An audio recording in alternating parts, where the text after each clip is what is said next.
Um, well, it was penalties again. There was quite an interesting game. I thought first and foremost it was I felt the layoff was a little bit evident tonight, first and foremost. And then again, I give credit to Brooklyn. I thought they were a tough team. I wouldn't say necessarily a tough matchup, but just a tricky team the way that they played and where some of their skill sets are with their direct play and some of their wide unbalancers. It wasn't our sharpest day passing. We weren't as sharp as we needed to be to kind of break their down their block, certainly in the first half. So I didn't think we created as many quality chances as I was like to have created. That said, I've been in this thing a while, and the first game of the tournaments are tough. And I think the team that won a game previously has a little bit of momentum, and I thought they kind of carried that into today. And we had definitely some good bouts today, but we had some bouts that were off, and I think the guys were, I wouldn't say rattled, but not quite where they needed to be. And we had a lot of guys in different positions that we haven't had with, again, BB playing a new spot, Lawson Redmond's first minutes. We had AJ in the back. We had Malone on the back line, both left and right. We just, again, try to pull it together and find a way. And then when we got to penalties, we have Roman. So we're in a good place for penalties, and our guys did a good job of converting. So tonight was survive and advance, as they say in the tournament. That was really the theme of how I kind of felt the game went tonight. Evan, start us off. Yeah, Todd. It's been a really long, strange season dating back to January and even back in the fall when things got canceled. What does it mean to be able to get this first tournament win and keep the season going? It's some of the first games are honestly the hardest. Many times it's because it's a regional rival. In this case, it's not. This case, it was uniquely different, playing neutral on a field that we've never been to, and the first hot game we've played all year, all kinds of things. That was the first. But in a typical tournament, the first game, again, everyone's a little anxious. And there was moments I felt that we played like that. And so, yeah, I do feel that our performance, I feel will be better next game. And ultimately, you got to make plays on both ends of the field to get the victory. But I do feel the guys will be a bit more relaxed and in a better place come our next matchup. Jeremy and then Jared Kelly. Yeah, Todd, you mentioned Roman, obviously, in the PK shootout is nice, but he also had some big ones before that. Looked like for a while there that he was going to make just enough to kind of get you guys by. Yep. Kind of a nice security blanket, huh? It was. The second half, I thought the win, we took it first half. Knowing how they played against us, I don't know if I would have done that again. They dropped really deep in that first half, more than I thought they would. And the wind in our back didn't really help us because we weren't getting shots from distance.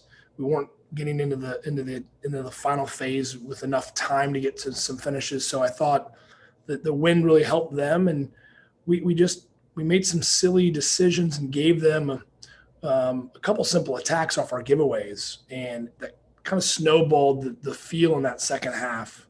But again, it was, they're a tricky team because they're so big and strong and they're physical, and they were scrapping for everything. And they have a couple of balancers that are really good, and they're older too. It's a junior senior team. So all those guys have been through some things together, and I'd say their average age has got to be one of the oldest teams we played with some of their international players.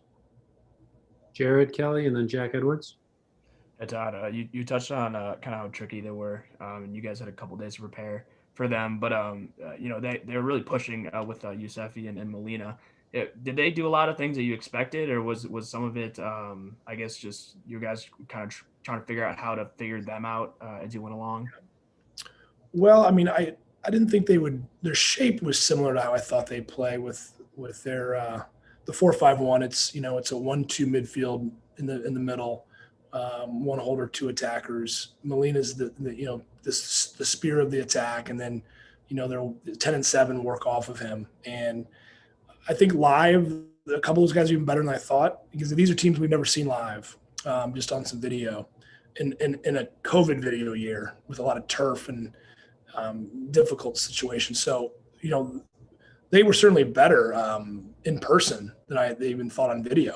And I thought they had a good side on video. So I wouldn't say anything. I mean, they obviously moved 10 inside when they were, trying to chase that goal. And he's really good as a second striker. And that's kind of where he got that through ball. They kind of caught Muni in a weird spot, which he rarely gets beat in those moments. He just missed. He thought he might go up for the header, and is why he turned and got square. And then that's how he got beat. Otherwise, he doesn't get beat behind like that.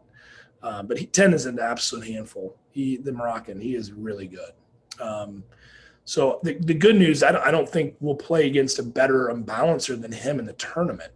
And Molina is it's like playing against a man. I mean, it's like a mini Zlatan, where he is just very physical, can hold the ball. He's got soft feet, and he ran the whole time. I don't know how he did it with that. He's a big boy. So I credit him. I thought their team just, they were really into we want to make a statement, kind of mojo. And our team equally has the same opportunity to go through. And again, our guys played hard, but there was a real just something underneath that team that I felt they squeezed everything they had out of them. And that's why I think they made the game really difficult at times for us. Jack and then Ari. Yeah, hey, Todd. Obviously, so since the start of the Big Ten tournament, you guys have scored 7 goals. 6 of them have come from Victor Becerra. Obviously, it's great to have a guy who's in form like that. But does it worry you that there's a bit of reliance on him to get the goals? And is there a way you want to kind of get some goals coming from elsewhere as you get more further into the tournament? No doubt. I think we have guys that, with Wittenbrink, I thought he was dangerous tonight. Again, coming off the bench, and he imbalanced on a few and was just unfortunate maybe to get a couple that were blocked. Maloon, I feel, is on the cusp. I think Herb is, we got some guys that they can chip in a few. Certainly our restarts have been really good. And, Thomas War, whoever will play at the 9, I feel like we can get some goals. But in fairness, yeah, Vic is like we want the ball at his feet in key moments. And, Vic had a good game. It wasn't his A game today, and we played him tired. He was fatigued. It kept him on the field longer than I just feel like he can make a play for us, and his restarts are different. So we probably should have given Vic a little break. It's on me. Maybe he could have helped us a little bit down the stretch a little bit more. But I do feel we can score goals from different people, but I would never trade a guy that like tonight going to the penalties, our team was a little disjointed. But when we got to penalties, we got Roman. And I think our team knows the Vic's on the field, we have an elite goal scorer, and that gives everyone confidence. Even if we weren't playing great, all we need is maybe one chance to get him the ball, and we can find a way to win. So I think he can help you in a different way, having that player. Ari and then Evan. Coach, when I was covering IU baseball today, one of the media members is from Brooklyn. He's kind of joking, don't underestimate a team from Brooklyn. Don't estimate a team from Brooklyn. More as a joke. But in all seriousness, do you think you underestimated them a bit? And is that why you struggled, or was it something else at times? No, we didn't underestimate them. They're just a good side.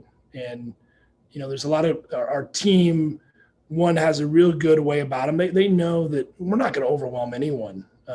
This isn't our 2018 team coming off a final that team had full swag. They might overlook a Brooklyn, that team.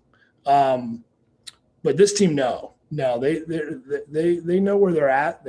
We know we have to do little things really well and defend as a unit and find our key moments to score goals. But no, they're just a really good side. I mean, no different than New Hampshire a couple of years ago. It might be one of our toughest games on the road to that final was New Hampshire, a team that, hasn't really been on the national scene much.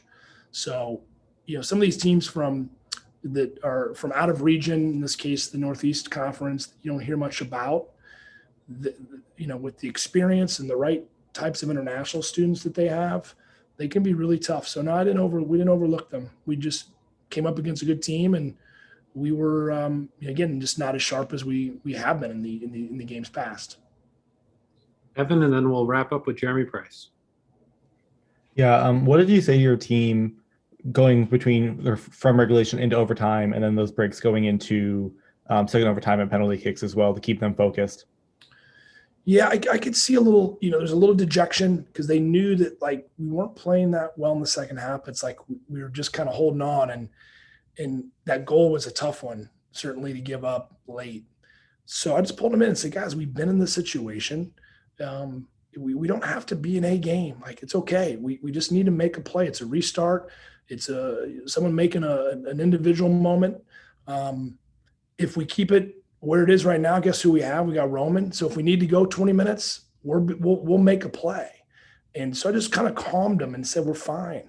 Because there was a little bit of kind of frustration / like, why aren't we playing better? And then we just said, hey, don't overdo it. Don't look for the killer ball when it's not on. Just play what the game's giving you, which I thought we missed some of that today. We forced some things that weren't on. So just kind of calmed them down. That was really the message, going into the overtime. Last question, Jeremy Price. Yeah, I just kind of wanted to go back to, obviously, Victor scored that goal. I think there was about 12 or 13 minutes left in the first half. Seemed like there was a window there at the end of the first half that you guys were just on the verge of getting that second one that would have kind of changed the trajectory of the game. Did you kind of feel that at that time? Yeah, no, most definitely, Jeremy. That we once we got that goal, and we were kind of starting to break them down in the second half of that first half. We made a couple adjustments. We were doing some different movements that we trained on where to overload and create some scenarios. And part of that was where we were getting Wittenbrink the ball and Victor. And I did feel like the second goal is on the verge. And maybe there's a little dejection with the group at halftime because they're like, it was there for the taking. We knew the win now was at their back. And again, the first 20, we took a while for us to get into kind of solving what they were giving us. That's why Ward came out of the game pretty quickly. That wasn't a game for him to really help as much as some other players. So, we adjusted as quick as we could. And but Jeremy, you're right. That second goal kind of tasted a little bit and just didn't come. And that certainly would have changed the trajectory of that second half for us if we would have found it. All right. Thanks, Coach.